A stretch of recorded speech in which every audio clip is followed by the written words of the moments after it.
You're here with Robbie from Lost My Mind Found Cars. Today I'm joined by Jace. Hello Jace. How we doing? He's here with his Clubsport. So we'll have a look at the car and then I'd love to have a chat with Jace as we go. Tell me about the car, Jace. Well, I've owned it for about 5 months now. So first modification I had to do was get the hand controls put on. So I can like literally drive it and get all that engineered. So you can see the one on the steering wheel because I'm a quadriplegic, so I don't have full hand function. So that actually helps me steer the car, and then the other is like a simple push and pull, so I can accelerate and brake, and I can actually brake and accelerate at the same time. So if you want to smoke the tyres here and there, you know. Still get the job done. Yeah, give it a bit of a skid, you know what I mean? How long have you been in a chair for, mate? 20 years I've been in a chair now. Gotcha. So I was like jumping off rocks out at the ocean at Bass Point, hit my head straight on a rock, and my journey started from there. And did it take a while for you to adjust to driving that way, or is it something that... it was pretty simple, you know what I mean? At the end of the day, I think driving with hand controls is easier than driving with like your feet. Yeah, okay. So I adjusted straight away.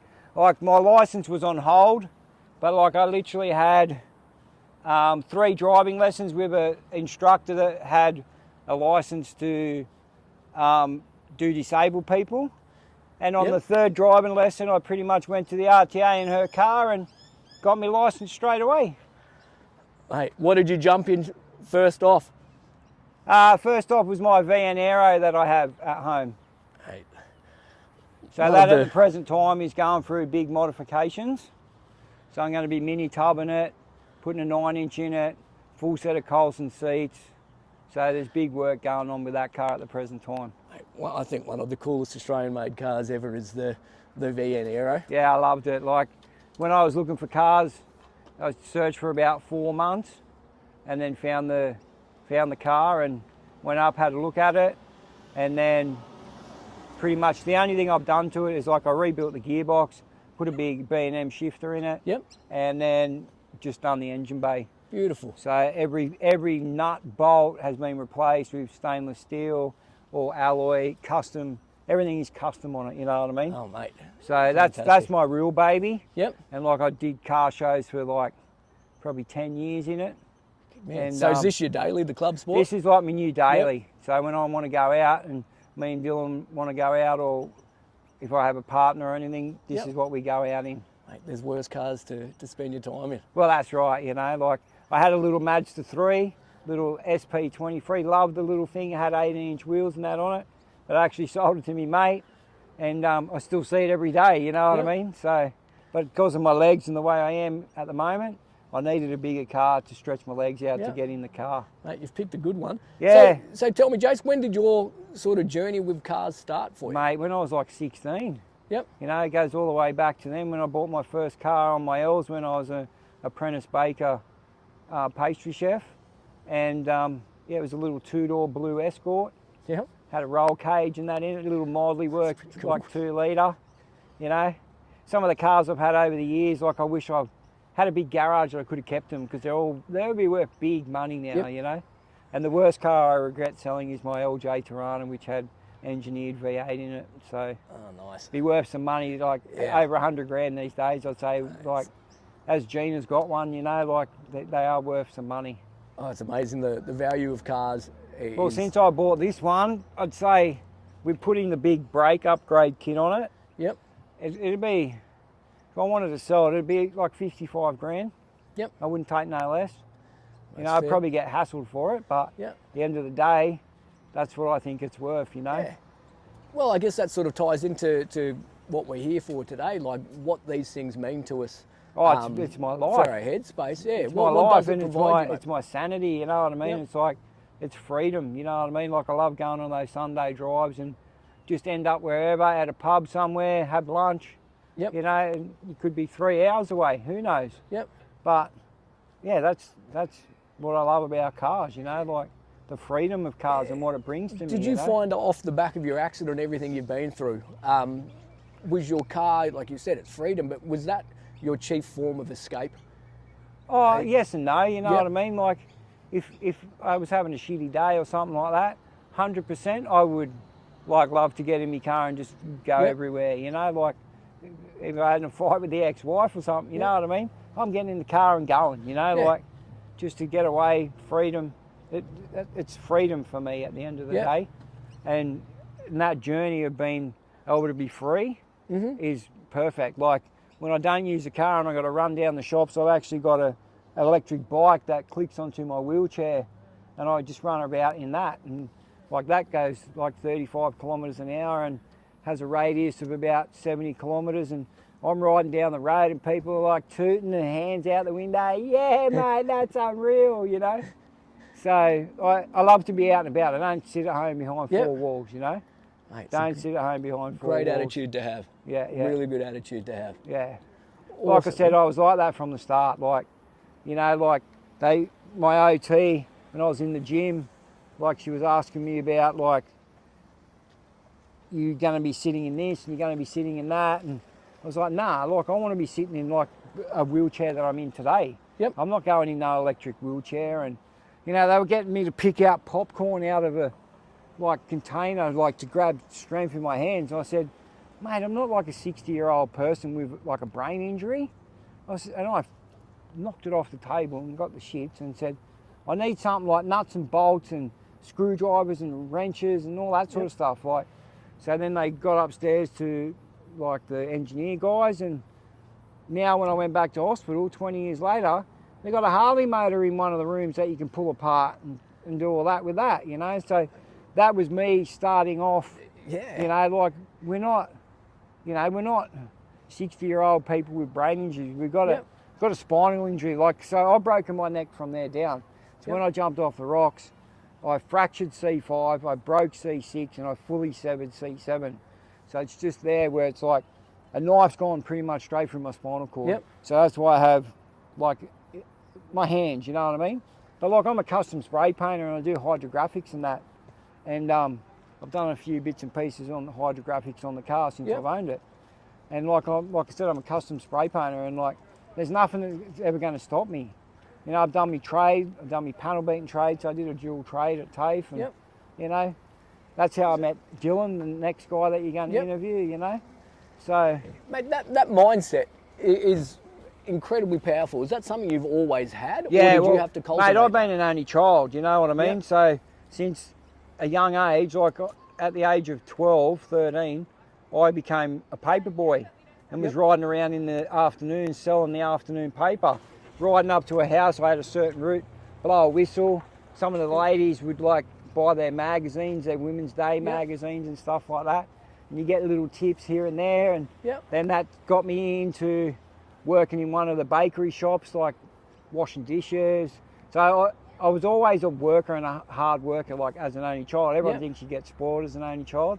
Not me. You know, my parents were pretty hard. Dad came from a big New Zealand family. So he's pretty harsh on me, you know what I mean? I couldn't do nothing wrong.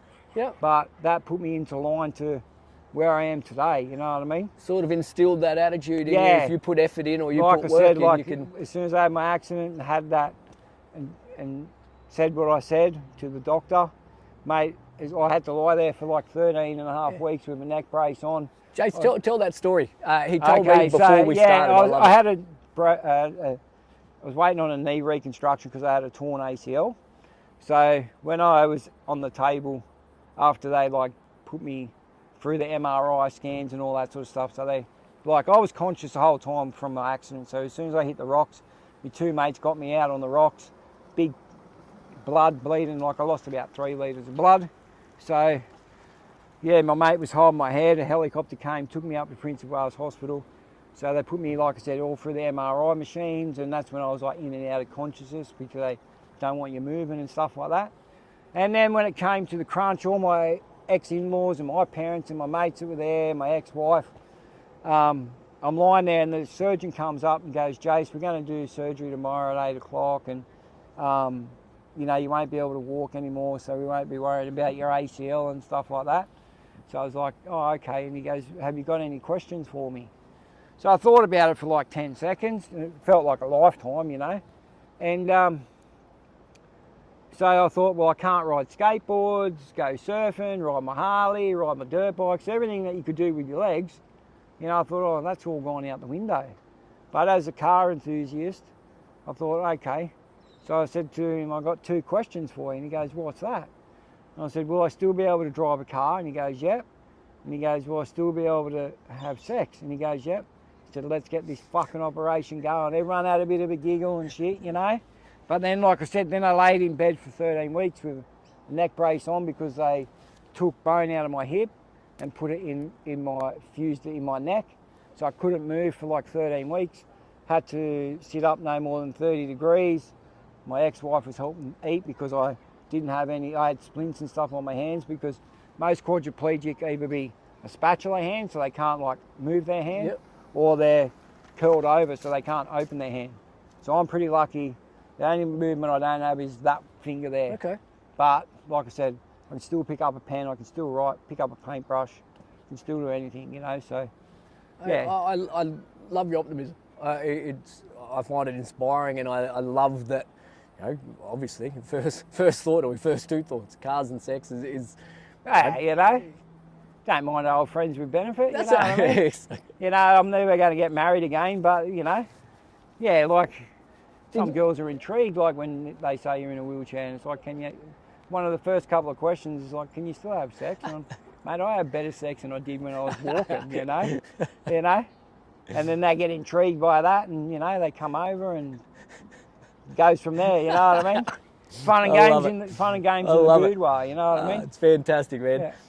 Did you find when you were in hospital, those when you're bedridden, were you thinking about cars at that stage? Oh yeah, like of course, you know, like I was like, well, I had my Tirana then, you know, Yep. and I'm thinking, well, how do I get to drive this baby again, Yep. you know, like, and then you get so much information from peer support from Spinal Cord Injuries Australia, peer support guys come in wheelchairs, and they are like, I found all the information through that and stuff like that. So I printed out a lot of stuff while I was there, and you know, like 20 years ago, you couldn't look at it on your phone. You know what I mean?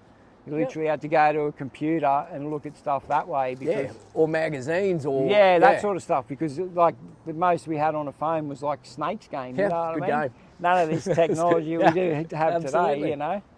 But yeah, like I've got a lot of information, and yeah, it was helpful. You know what I mean? And then after 7.5 months, I couldn't live in the hospital any longer. Yep. I was like waiting on a house through the government, and I was pretty much told by the spinal cord injuries, like, go and see your local member, go to the paper.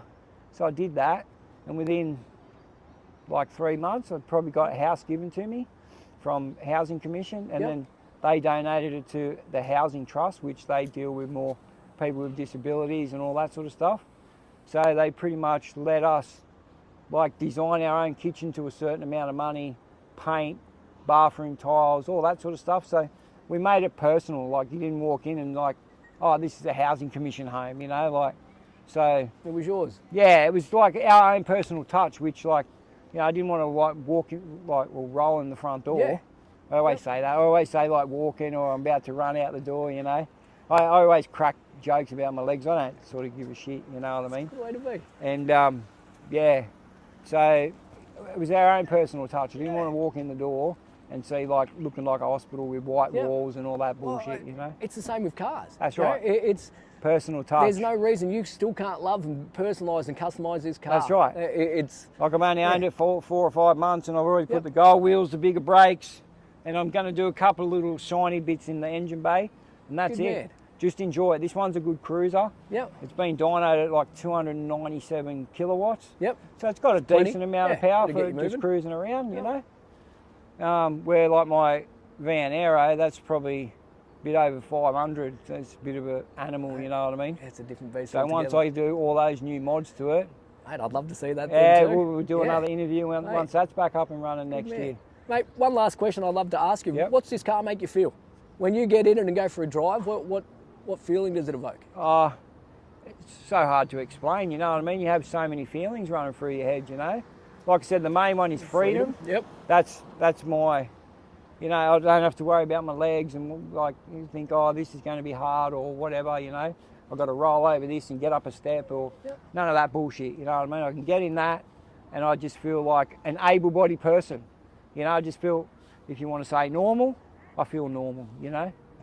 Mate, I think that's a beautiful place to finish, Jason. Yep. I really appreciate who you are. It's the first time I met you, but I feel inspired by the way you talk and your optimism. And, well, I've been told that through lots of like different people I speak to. They say you should be like a spokesperson and do this and do that for schools, but you know, I don't have enough time in the day, mate. I'm so busy all the time, you know.